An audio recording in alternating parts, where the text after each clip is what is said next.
జనసేన అధినేత పవన్ కళ్యాణ్ను గెలిపిస్తే మా నియోజకవర్గం అభివృద్ధి చెందుతుందని ఆశపడ్డ ప్రజలకు ఈ సంవత్సరం ఏ అభివృద్ధి పనులు జరగలేదని ప్రజల్లో తీవ్ర అసంతృప్తి నెలకొంది అని సిపిఐ రాష్ట్ర కార్యవర్గ సభ్యులు తాటిపాక మధు విమర్శించారు.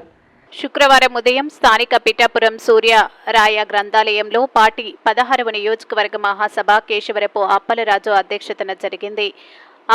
అంతకుముందు పార్టీ పతాకాన్ని మధు ఆవిష్కరించారు. అనంతరం మృతువీరులకు మౌనం పాటించి నివాళులర్పించారు. ఈ మహాసభను ఉద్దేశించి తాటిపాక మధు మాట్లాడుతూ పిఠాపురం నియోజకవర్గంలో అర్హులైన పేదలకు ఇళ్ల స్థలాలు ఇవ్వాలని కోరుతూ వందలాది దరఖాస్తులు అధికారులకు ఇచ్చామని, ఖాళీ స్థలాలలో సిపిఐ భూ పోరాటం చేస్తుందని సిపిఐ రాష్ట్ర కార్యదర్శి కామ్రెడ్డి కె రామకృష్ణ ఉప ముఖ్యమంత్రి పవన్ కళ్యాణ్కి లెటర్ రాసిన ఆయన స్పందన లేదని మధు తెలిపారు.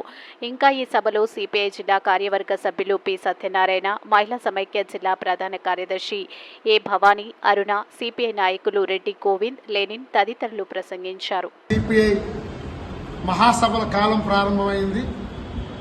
ఇప్పటికే దేశవ్యాప్తంగా ఈ రాష్ట్రాల్లో మహాసభలు జరుగుతున్నాయి. కాకినాడ జిల్లాలో కూడా ఇప్పటికే సామర్లకోటతో పాటుగా అనేక శాఖ మహాసభలు పూర్తయినాయి. ఈరోజు పిఠాపురంలో నియోజకవర్గ మహాసభ జరుగుతుంది. ఈ మహాసభలో గత 3 సంవత్సరాలు చేసిన కార్యక్రమాలని, భవిష్యత్తు కార్యక్రమాలని చర్చించి తీర్మానాలు చేయబోతున్నాం. ప్రధానంగా ఈ నియోజకవర్గ సమస్య ఇళ్ల స్థలాల సమస్య ఉంది. ఈ నియోజకవర్గం deputy chief minister Pawan Kalyan గారు, నేను ఒకటే అడుగుతున్నాను, ఆయన మిమ్మల్ని నమ్మి జనాలు ఓట్లేశారు. ఈ పిఠాపురం నియోజకవర్గంలో రోడ్లని పోడ్చడం, ఆవుల దాన్ని తయారు చేయడం తప్ప ఒక్క అభివృద్ధి పని చేశారా? ఈ పిఠాపురం ప్రజలకు ఉపయోగపడే పని పవన్ కళ్యాణ్ చేయలేదని మేము భావిస్తున్నాం.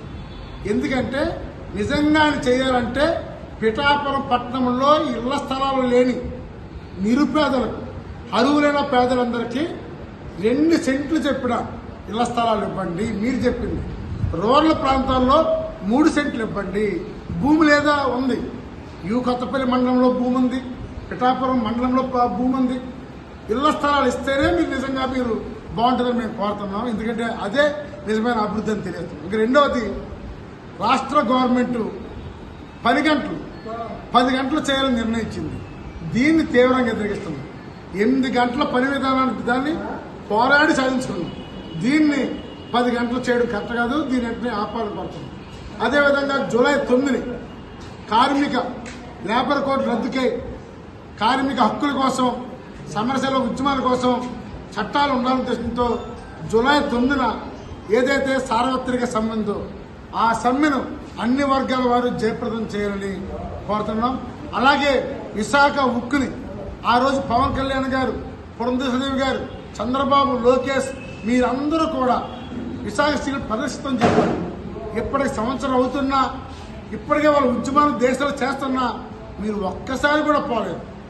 మీరు నిజంగా కార్మికుల పట్ల చిత్తశుద్ధి అయినా ఉంటే విశాఖ స్టీల్ ప్రైవేటీకరణ ఆపండి. దాని సొంత గనులు కేటాయించమని కోరుతున్నాం. అదేవిధంగా తల్లికి వందనం, చాలా మందికి తల్లి వందనం పడలేదు. మున్సిపల్ ఆఫీస్ కార్మికులు పడలేదు, చిన్న ఉద్యోగస్తులు పడలేదు. ఏదోనికన్నారు. ఎట్టి పరిస్థితుల్లో కూడా తల్లి వందనం అనేది అర్హులైన అందరికీ తల్లి వందనం పడాలని కోరుతున్నాం. లేకుంటే మాత్రమే ఉద్యమాలు చేస్తున్నాం. కాబట్టి ఈ పిఠాపురం రైతులలో ఉన్న ప్రధానికందరూ కూడా మా కార్యక్రమాలను జయప్రదం చేయాలని కోరుతున్నాం. తాటిపాక మధు, సిపిఐ రాష్ట్ర కార్యవర్గ సభ్యులు. ఈ ప్రెస్ మీట్లో కాకినాడ జిల్లా కార్యదర్శి కామిరెడ్డి బోడకొండ, జిల్లా కార్యవర్గ సభ్యులు సత్యనారాయణ, అలాగే పిఠాపురం పట్టణ కార్యదర్శి శాఖ రామకృష్ణ, నియోజకవర్గ కార్యదర్శి కేశవరపు అప్పలరాజు, మహిళా సమైక్య జిల్లా ప్రధాన కార్యదర్శి ఏ భవానీ పాల్గొన్నారని తెలియజేస్తున్నారు.